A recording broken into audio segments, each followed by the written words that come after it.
नमस्कार।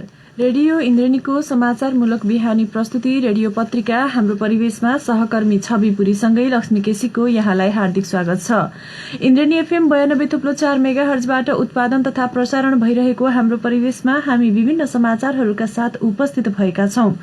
दाङबाट प्रकाशित अखबार, अनलाइन संस्करणमा प्रकाशित समाचार तथा रेडियो इन्द्रेणीको समाचार डेस्कमा तयार पारिएका समाचारहरूको संगालो हाम्रो परिवेश तपाईँ Indreni FM 92.4 megahertz, indrenifm.com.np, mobile application, सामाजिक सञ्जाल तथा दाङ देउखरीको गढवामा रहेको रेडियो साझा आवाज 88.3 मेगाहर्ज र रेडियो राप्ती 98.4 मेगाहर्ज लालमटियाबाट पनि हामीलाई अहिले एकैसाथ सुनिरहनु भएको छ। हाम्रो परिवेश सुरु गरौं आजका प्रमुख खबर शीर्षकहरूबाट। 29औं अन्तर्राष्ट्रिय 16 दिने महिला हिंसा विरुद्धको अभियान आजबाट सुरु। जिल्लाका विभिन्न पालिकामा कार्यक्रम गरी मनाइदै घरेलु तथा साना उद्योगको प्रवर्धन बिनाको समृद्धिको कुनै अर्थ नरहने घोराईमा आयोजित एक कार्यक्रमका सहभागीहरूको जोड उद्यमीलाई सम्मान गर्दै मनाइयो 6औं राष्ट्रिय उद्योग दिवस। तुलसीपुरमा भेन्टिलेटर सहित आईसीयू सेवा सञ्चालन हुने प्रादेशिक अस्पताल र तुलसीपुर उपमहानगरपालिका बीच सम्झौता र आफ्नै हजुरआमाको हत्या गरेको अभियोगमा दाङ गढवाबाट एकजना पक्राउ। आज हामीलाई दाङबाट प्रकाशित हुने दैनिक पत्रिका युगबोध गोरक्ष दैनिक पत्रिका प्राप्त छ। यसै गरी गणतन्त्र दैनिक पत्रिका पनि। नयाँ युगबोध दैनिकले आजको अंकमा संक्रमणपछि यसरी खुल्दैछन् विद्यालय शीर्षकको समाचार पहिलो पृष्ठमा प्रमुखताका साथ प्रकाशित गरेको छ। अवस्था हेरी अब सबै देशमा उडान अनुमति, सीसीएमसी को निर्णय सम्बन्धी समाचार प्रकाशित गरेको छ भने प्रादेशिक अस्पतालमा आईसीयू सेवा शुरू गर्ने तयारी शीर्षकको समाचार प्रकाशित गरिएको छ। धुकझुकका बीच कक्षा 12 को परीक्षा हिजोबाट शुरू भएको छ। विद्यार्थीहरूले शान्तिपूर्ण रूपमा परीक्षामा सहभागी भएर परीक्षा दिन शुरू गरेका छन्। 1.5 घण्टा सुचारू हुने सो परीक्षा हिजोबाट शुरू भएको 16 गतेसम्म सञ्चालन हुनेछ। यो सम्बन्धी समाचार प्रकाशित गर्दा गोरक्ष दैनिकले निको हुने दर 91% शीर्षकको समाचार प्रकाशित गरेको छ। औद्योगिक क्षेत्रको विकास समृद्धिको आधार शीर्षकमा 6औं राष्ट्रिय उद्योग दिवस सन्दर्भमा दाङमा पनि कार्यक्रम गरिएको छ। सो कार्यक्रममा सहभागी वक्ताको धारणा सहितको समाचार प्रकाशित गरिएको छ। यी शीर्षक सहितका समाचार प्रकाशित छ। यसैगरी आजका पत्र पत्रिकाले छापेका समाचार, इन्द्रेणी न्यूज डेस्कमा रहेको समाचार र अनलाइन संस्करणमा प्रकाशित समाचार हाम्रो परिवेशमा रहनेछ। सुरुमा लाग्दैछौ महिला हिंसा विरुद्धको 16 दिने अभियान अन्तर्गत आजबाट कार्यक्रम शुरू हुन लागेको छ। जस अन्तर्गतको कार्यक्रमलाई हामीले पहिलो समाचार बनाएका छौं। बितेको 11 महिनामा महिला पुनर्स्थापना केन्द्र ओरेक दाङमा विभिन्न प्रकृतिका 134 वटा घटना दर्ता भएका छन्। 16 दिने महिला हिंसा विरुद्धको अभियानको पूर्व सन्ध्यामा कार्यक्रमका विषयमा जानकारी दिन ओरेकले आयोजना गरेको कार्यक्रममा यस्तो तथ्याङ्क सार्वजनिक गरिएको हो, जसमध्ये घरेलु हिंसा 84, बाल विवाह 8, यौन हिंसा 10, चारित्रिक आरोप 4, बहुविवाह 6, सामाजिक हिंसा 4, बाल श्रम 2, अलपत्र 1, जबरजस्तीकरणी 6, वैवाहिक यौन हिंसा 2, आत्महिंसा 7 वटा रहेको जिल्ला संयोजक ईश्वरी थापाले जानकारी दिनुभयो। यो तथ्याङ्क 2076 पुस 16 देखि 2077 मंसिर 8 गतेसम्मको हो। त्यसैगरी अत्यन्तै पीडामा परेका 22 जनाले सुरक्षित आवासको सुविधा लिएका छन्।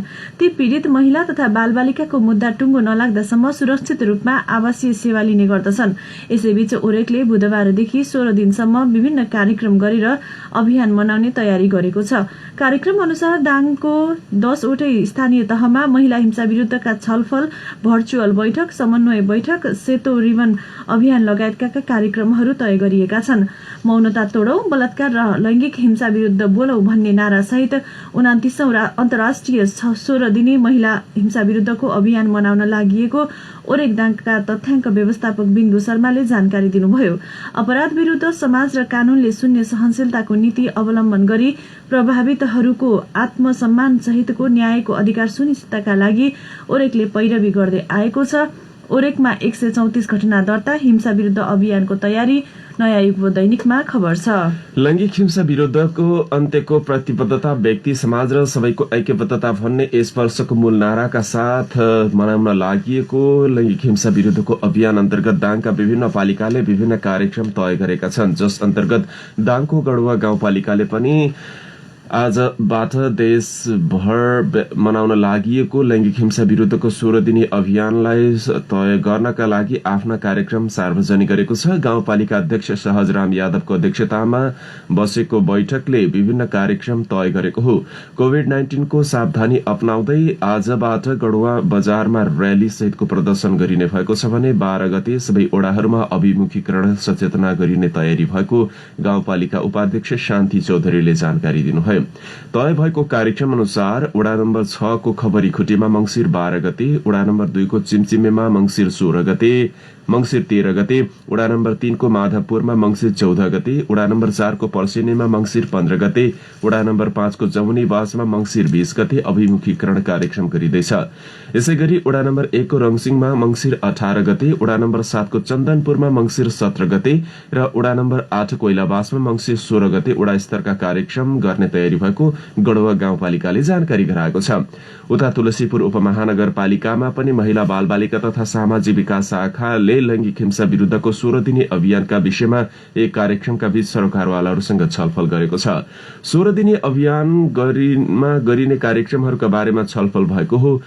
हिंसा प्रभावितको तथ्याङ्क संकलन गरी उद्यमशीलता विकासमा अघि बढाउने, लैंगिक हिंसा विरूद्धको जनचेतना अभिवृद्धि गर्ने जस्ता निर्णय गरेको छ। यसैगरी लमही नगरपालिकाले पनि लैंगिक हिंसा विरूद्धको 16 दिने अभियान संचार माध्यमको अधिकतम प्रयोग गर्दै मनाउने भएको छ। कोरोनाको जोखिमलाई मध्यनजर गर्दै यस पटक ठूला र्याली जुलुस नगरी समाजमा हुने लैंगिक हिंसाको रोकथाम र नियन्त्रणका लागि सूचना प्रविधिको अधिकतम प्रयोग गर्दै जनचेतनामूलक सन्देश प्रवाह गर्ने तयारी गरेको छ, जसका लागि रेडियो, टेलिभिजन, पत्र पत्रिका मार्फत लैंगिक हिंसा विरूद्धको जानकारी सन्देशमूलक रूपमा प्रकाशन गर्ने तयारी भएको छ। इन्द्रणी न्यूज डेस्कमा समाचार छ। घरेलु तथा साना उद्योगको प्रवर्धन बिना समृद्धि हुन नसक्ने एक कार्यक्रमका सहभागीहरूले बताएका छन्। 6औं राष्ट्रिय उद्योग दिवस तथा घरेलु तथा साना उद्योग कार्यालयको नागरिक बडापत्र सार्वजनिक कार्यक्रमका सहभागीहरूले दाङको समृद्धिका लागि उद्योग क्षेत्रको विकास हुन आवश्यक रहेको बताएका हुन्। प्रदेश राजधानीले मात्र दाङको समृद्धि हुन नसक्ने भन्दै वक्ताहरूले आर्थिक रूपमा समृद्धि हासिल गर्नका लागि दाङमा औद्योगिक क्षेत्र हुन आवश्यक रहेको बताएका हुन्। कार्यक्रमलाई सम्बोधन गर्दै घुराही उपमहानगरपालिकाका नगर प्रमुख नरुलाल चौधरीले आर्थिक विकाससँगै रोजगारीका अवसरहरू सिर्जना गर्नका लागि औद्योगिक क्षेत्रको विकास हुन आवश्यक रहेको बताउनुभयो। उहाँले पछिल्लो समय दाङमा उद्योगहरूको विकास भए पनि विश्व बजारसँग प्रतिस्पर्धा गर्न सक्ने सामग्रीहरू उत्पादन हुन नसकेको बताउनुभयो।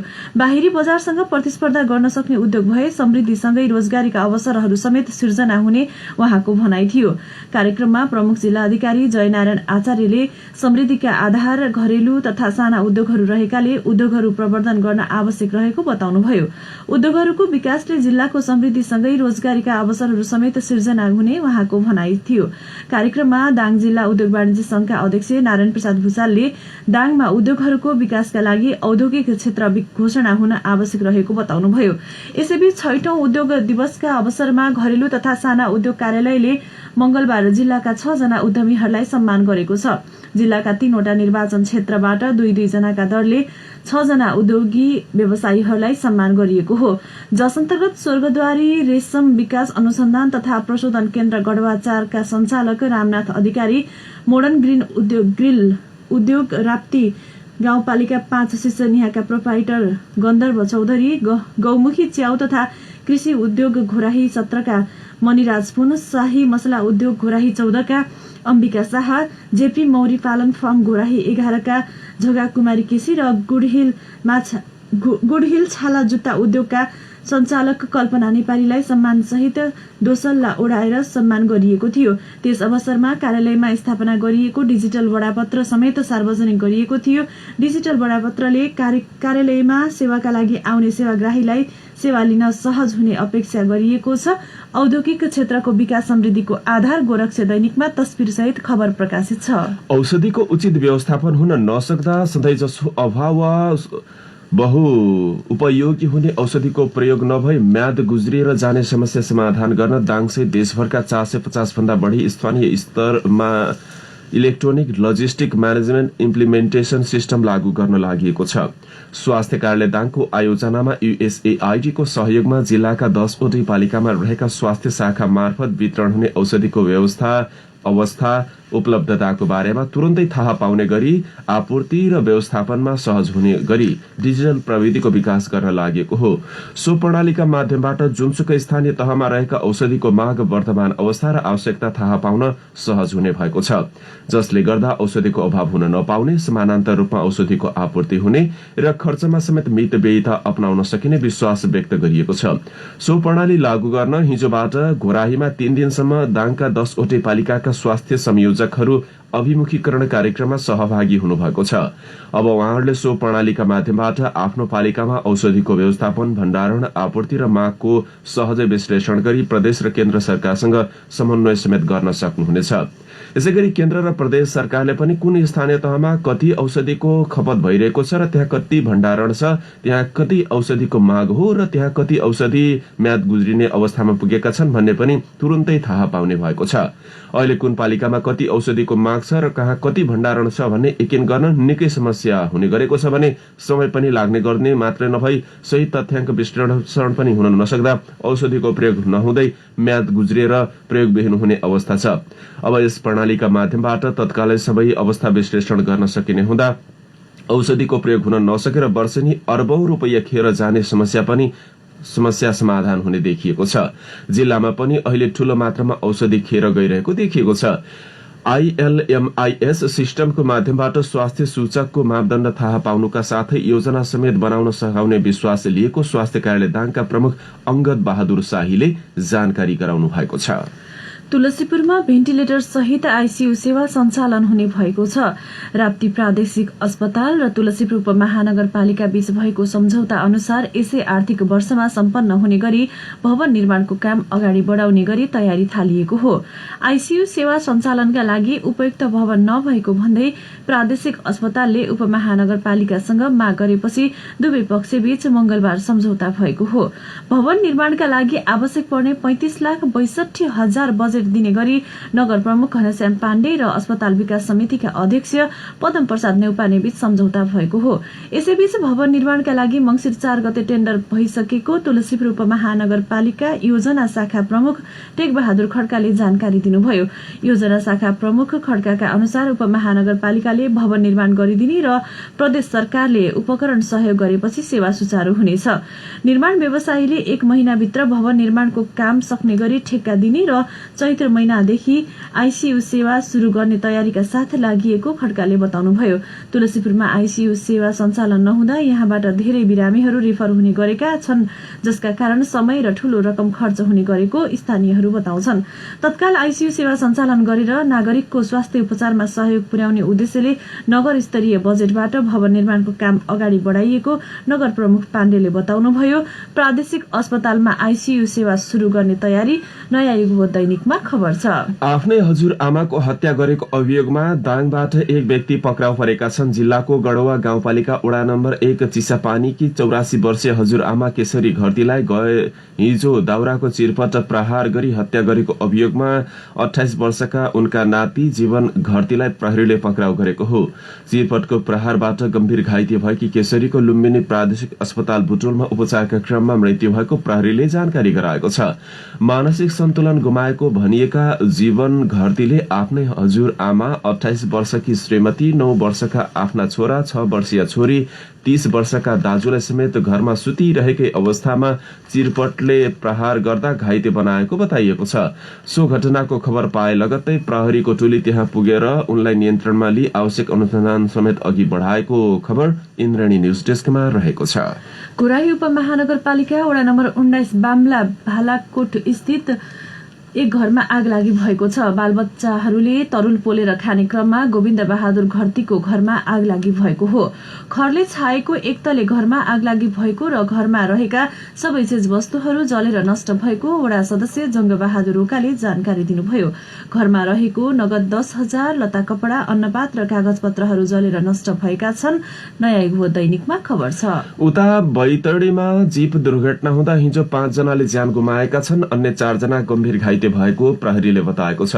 सुदूरपश्चिमको बैतडीको झुलाघाटमा गोठाला पानीतर्फ जाँदै गरेको ना 1J2196 नम्बरको जीप दशरथ चन्द नगरपालिका 10 पुटकामा दुर्घटना हुँदा 5 जनाको घटनास्थलमै मृत्यु भएको सुदूरपश्चिम प्रदेश प्रहरीले जानकारी गराएको छ। दुर्घटनामा दशरथ चन्द नगरपालिकाकी 75 वर्षकी पार्वती चन्द, 77 वर्षका भागीरथ पाण्डे, 58 वर्षीय कृष्ण लावड, सुर्णाया गाउँपालिकाकी 75 वर्षकी कलावती चन्दको घटनास्थलमा मृत्यु भएको सुदूरपश्चिम प्रदेश प्रहरी कार्यालयका प्रवक्ता वरिष्ठ प्रहरी उपरीक्षक मुकेश कुमार सिंहले बताउनुभयो। भारतबाट पेन्सन बुझेर घर फर्किँदै गरेका भारतीय भूतपूर्व सैनिक परिवार चढेको जीप दुर्घटनामा हिजो परेको थियो।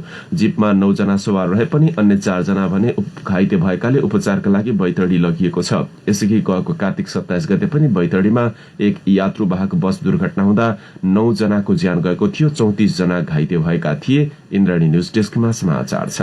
जिल्ला प्रहरी कार्यालय दाङका प्रहरी निरीक्षक झपिन्द्र परियारको कमान र सशस्त्र प्रहरी बल नेपाल बोर्डर आउटपोस्ट कोइलाबासका प्रमुख माधव ढुङ्गेलको कमानमा खटिएको संयुक्त गस्तीले लुकाई छिपाई राखेको एक थान भरुवा बन्दुक सहित विभिन्न हात हतियार बरामद गरेको छ। गढवा गाउँपालिका वडा नम्बर 8 कोइलाबास स्थित अन्तरखोला जंगलबाट सोमबार बिहान 6 बजे जिल्ला प्रहरी कार्यालय दाङका प्रहरी निरीक्षक झपिन्द्र परियारको र सशस्त्र प्रहरी बल नेपाल बोर्डर आउटपोस्ट कोइलाबासका प्रमुख माधव ढुङ्गेलको कमानमा खटिएको संयुक्त गस्तीले रोड ब्लक तथा खोजी कार्यवाहीमा लोड गरिएको भरुवा बन्दुक 6 वटा छर्रा, 9 गोली, कैंची 1 थान, सीओ 1 थान, बारुद 2 डिब्बा पटका 4 थान र झोला 1 थान बरामद गरेको जिल्ला प्रहरी कार्यालय दाङका प्रमुख गणेश चन्दले जानकारी दिनुभयो। उहाँका अनुसार उक्त अवैध हात हतियार बरामद गरी जिल्ला प्रहरी कार्यालय दाङमा लगिएको छ। यसभन्दा अगाडि सशस्त्र प्रहरी बल नेपाल बोर्डर आउटपोस्ट कोइलाबासले नाकाबाट 52 वटा अवैध खसी र 1 थान भरुवा बन्दुक सहित विभिन्न हात हतियार बरामद गरी प्रहरीलाई बुझाइसकेको थियो। भरुवा बन्दुक बरामद गोरक्षा दैनिकमा खबर छ। चालू आर्थिक वर्षको अवस्था विश्लेषण गर्दा पहिलो 4 महिनामा 4 खर्ब रुपैयाँको वस्तु आयात भएको देखिएको छ। यस अवधिमा निर्यातको आँकडा भने मात्र 40 अर्ब रुपैयाँको छ। भन्सार विभागले सार्वजनिक गरेको तथ्याङ्क अनुसार साउनदेखि कार्तिकसम्म अघिल्लो आर्थिक वर्षको यसै अवधिको तुलनामा आयातमा भने केही गिरावट आएको देखिएको छ। निर्यात भने सामान्य वृद्धि भएको देखिएको छ। विभागका अनुसार 4 महिनामा 4 खर्ब 2 अर्ब 49 करोड़ रुपैयाँ बराबरको वस्तु आयात भएको देखिन्छ। यस अवधिमा कुल 40 अर्ब 20 करोड़ रुपैयाँको वस्तु निर्यात भएको देखिएको छ। उच्च आयात र न्यून निर्यातका कारण नेपालको व्यापार घाटा समेत उच्च देखिएको छ, तर वैदेशिक व्यापारका प्रवृत्तिमा व्यापार घाटा भने केही कम भइरहेको छ। तथ्याङ्क अनुसार 4 महिनामा नेपालको कुल व्यापार घाटा 3 खर्ब 62 अर्ब 29 करोड़ रुपैयाँ बराबर भएको इन्द्रणी न्यूज डेस्कमा समाचार छ। विद्यालयभित्र प्रवेश गर्नु अघि शरीरको तापक्रम नापिन्छ, मास्क भए नभएको हेरिन्छ अनि सेनिटाइजर लगाउँदै क्रमशः विद्यार्थी प्रवेश गर्छन्। अघिल्ला वर्ष जस्तो प्रवेशद्वारमा कोचाकोच छैन। लाइनबद्ध रूपमा विद्यार्थी आउँछन्, कक्षा कोठामा प्रवेश गर्छन् अनि शुरू हुन्छ कक्षा 12 को परीक्षा। गढवाका रूपक खनालले कक्षा 12 को परीक्षा दिन 8 महिना कुर्नु पर्यो। ढिलै भए पनि परीक्षा दिन पाउँदा खनाल खुसी देखिनुहुन्थ्यो। रूपक खनालले गत वैशाख महिनामा कक्षा 12 को परीक्षा दिनुपर्ने थियो, तर कोरोना भाइरस संक्रमण फैलन नदिन सरकारले चैत्र 11 बाट देशभर लकडाउन गर्यो। लकडाउनले गर्दा कक्षा 12 को परीक्षा अनिश्चित बन्यो। 8 महिनापछि बल्ल सरकारले कक्षा 12 को परीक्षा लिन थालेको हो, जसले गर्दा रूपक जस्ता विद्यार्थीलाई ढिलै भए पनि खुशी मिलेको छ। तर कोरोना भाइरस संक्रमण फैलिरहेको सन्दर्भमा परीक्षा गर्दा भने जोखिम उत्तिकै छ। पहिलो दिनको परीक्षा शान्तिपूर्वक सकिएको छ। परीक्षा दिन पाउँदा विद्यार्थीहरू उत्साहित र खुशी देखिएका छन्।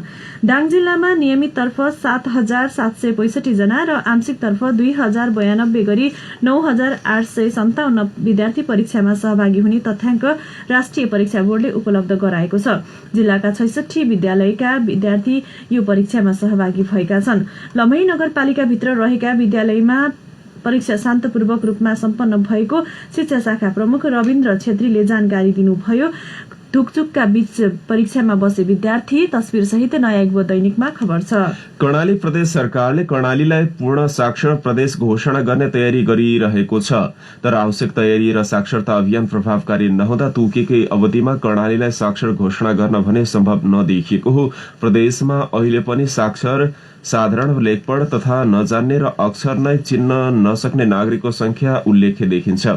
प्रदेश सरकारले आउँदो फागुनभित्र कर्णालीलाई पूर्ण साक्षर प्रदेश घोषणा गर्ने योजना बनाएको छ। सोही अनुसार सम्बन्धित निकायले तयारी पनि गरिरहेको देखिन्छ, तर पछिल्लो समय साक्षरता अभियान रोकिएका छन्। अर्कोतर्फ कोरोना महामारीका कारण पनि अभियान प्रभावकारी हुन नसकेको हो, जसले तोकिएको मितिमा प्रदेशलाई साक्षर घोषणा गर्न कठिन देखिन्छ। आर्थिक वर्ष 76-77 मा प्रदेश सरकारले 3 वर्षभित्र कर्णालीलाई प्रदेश साक्षर घोषणा गरी नीति तथा कार्यक्रम ल्याएको थियो। सोही अनुसार नै विद्यालय नजाने तथा छोड्ने प्रवृत्तिलाई निरुत्साहित गर्न, विद्यार्थीको सिकाइ उपलब्धि अभिवृद्धि गर्न र बाल बालिकालाई विद्यालय ल्याऊ, टिकाऊ र सिकाऊ जस्ता अभियान पनि सञ्चालन भए, तर ती कार्यक्रम प्रभावकारी नभएको देखिएको छ। आर्थिक वर्ष 76-77 मा प्रदेश सरकारले पुनः 2 वर्षभित्र प्रदेशलाई साक्षर घोषणा गर्न बाचा गरेको छ, तर त्यो बाचा पनि पूरा हुन सकेको छैन। बरु 2076 पुसमा सम्पन्न कर्णाली प्रदेश समन्वय परिषदको दोस्रो बैठकले 1 वर्षभित्र कर्णालीलाई साक्षर घोषणा गर्ने अर्को निर्णय गर्यो। परिषदको निर्णय अनुसार आउँदो फागुनमा कर्णाली साक्षर प्रदेश घोषणा हुनुपर्ने हो, तर फागुनसम्म साक्षर प्रदेश घोषणा गर्न भने सहज देखिएको छैन। कर्णालीमा अझै 4.5 लाख भन्दा बढी नागरिक निरक्षर छन्। कर्णाली प्रदेश योजना आयोगको तथ्याङ्क अनुसार कर्णालीमा अझै 4,77,841 जना नागरिक निरक्षर देखिएको छ। कर्णाली योजना आयोगका सदस्य योगेन्द्र शाहीले कर्णालीमा हाल 73% नागरिक मात्र साक्षर रहेको जानकारी दिनुभयो। कर्णालीका जाजरकोट, दैलेख, सुर्खेत, सल्यान र रुकुम पश्चिम साक्षर घोषणा भइसकेका छन्, तर कालीकोट, मुगु, जुम्ला, हुम्ला र डोल्पा भने साक्षर घोषणा हुन बाँकी नै छ। कर्णालीलाई साक्षर घोषणा गर्न कठिन देखिएको गोरक्ष दैनिकले समाचार छापेको छ। कोभिड-19 को महामारीबाट विद्यालयहरूले के कस्तो सतर्कता अपनाएर पठन पाठन गरेका छन् भन्ने विषयमा गढवा गाउँपालिकाको शिक्षा शाखाले विभिन्न विद्यालयहरूको स्थलगत अनुगमन गरेको छ। अनुगमनका क्रममा शिक्षा शाखाका प्रमुख श्याम विक र गाउँपालिकाका प्रवक्ता बाबुराम अधिकारीले कोभिड-19बाट विशेष सतर्कता अपनाएर पठन पाठन कार्य अगाडि बढाउन विद्यालयका प्रधानाध्यापकहरूलाई आह्वान गर्नुभएको थियो। अनुगमनको क्रममा केही विद्यालयहरूमा दूरी कायम नगरेरै पठन पाठन गरिएको, सबै विद्यार्थीहरूको मास्क उचित प्रयोग नभएको र कतिपय विद्यालयहरूमा शिक्षकहरूले कक्षा कोठामा पढाउने बेला समेत मास्क नलगाएको पाइएकाले सतर्कता अपनाई पठन पाठन गर्न सुझाव दिएको शिक्षा शाखा प्रमुख विकले जानकारी दिनुभयो। टोलीले कोरोना महामारीको बेला विद्युतीय हाजुरीको प्रयोग भएको पाइएको भन्दै सो प्रयोग नगर्न सुझाव दिएको थियो। गढवाका विद्यालयको अनुगमन नयाँ युगबोध दैनिकमा खबर छ। ध्यान नै जीवन जिउने कला भएको एक कार्यक्रमका सहभागीले जोड़ दिएका छन्। घोराईमा भएको 5 दिने भावातीत ध्यान शिविरमा सहभागी वक्ताले सो कुरामा जोड़ दिएका हुन्। भावातीत महर्षि वैदिक फाउन्डेशनका प्रशिक्षक मीनराज अधिकारीले ध्यानको महत्व अहिले जीवन जगतले समेत बुझिसकेको बताउनुभयो। हरेक दैनिक कार्य जस्तै ध्यान पनि हरेक दिन सबैको जीवनमा आवश्यक रहेको उहाँको जोड़ थियो। अर्का प्रशिक्षक नारायण प्रसाद धिमालले अन्य कुराबाट क्षणभर मात्र आनन्द मिल्ने तर ध्यानले जीवनभर आनन्द मिल्ने बताउनु भयो। नियमित करिब ध्यान गर्ने व्यक्तिको 4 महिनापछि आनी बानी परिवर्तन भएको महसुस हुने उहाँले बताउनुभयो। हिन्दू विद्यापीठ नेपालका प्रमुख डाक्टर चिन्तामणि योगीले विदेशमा योगको महत्व निकै बढेको भन्दै अब हरेक नेपालीको जीवनमा समेत यो अनिवार्य रहेको बताउनुभयो।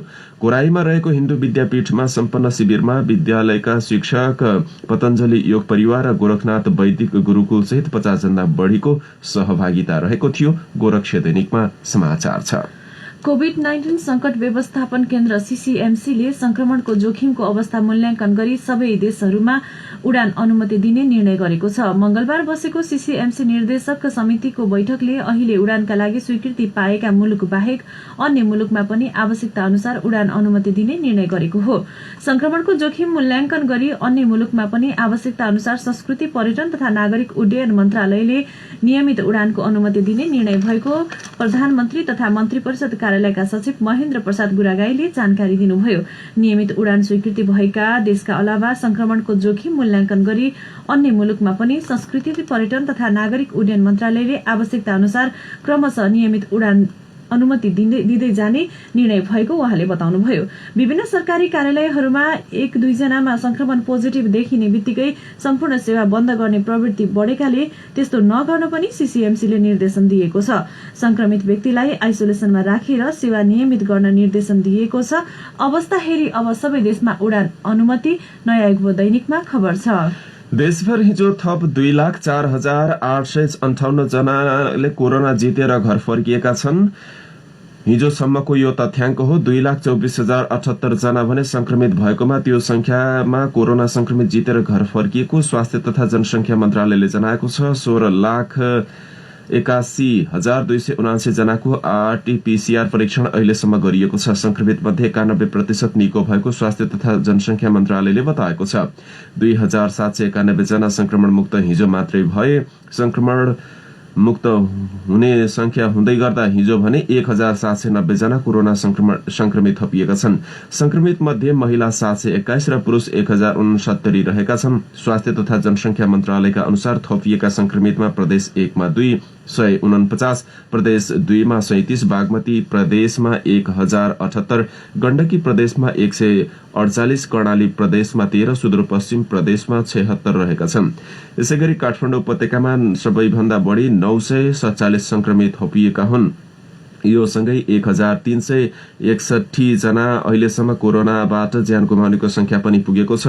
हिजो मात्रै थप 24 संक्रमितको कोरोनाका कारण मृत्यु भएको स्वास्थ्य तथा जनसंख्या मन्त्रालयले जानकारी गराएको छ।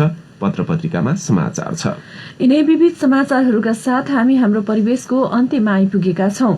अब जाँदा जाँदै आजका प्रमुख खबर शीर्षकहरू फेरि एकपटक। 29औं अन्तर्राष्ट्रिय 16 दिने महिला हिंसा विरूद्धको अभियान आजबाट शुरू हुँदै जिल्लामा विभिन्न कार्यक्रम गरी मनाइँदै। घरेलु तथा साना उद्योगको प्रवर्धन बिनाको समृद्धिको कुनै अर्थ नरहने घोराईमा आयोजित एक कार्यक्रमका सहभागीहरूको भनाई। उद्यमीलाई सम्मान गर्दै मनाइयो 6औं राष्ट्रिय उद्योग दिवस। तुलसीपुरमा भेन्टिलेटर सहित आईसीयू सेवा सञ्चालन हुने राप्ती प्रादेशिक अस्पताल र तुलसीपुर उपमहानगरपालिका बीच सम्झौता। र आफ्नै हजुरआमाको हत्या गरेको अभियोगमा दाङ गढवाबाट 1 जना पक्राउ। हवस् त हाम्रो परिवेशको समय अहिलेलाई सकियो। हामीलाई सुनेर साथ दिनुहुने यहाँहरू सबै श्रोतालाई धेरै धन्यवाद। सहकर्मी लक्ष्मी केसी अनि म छवि पुरी आज्ञा माग्छौं। नमस्कार।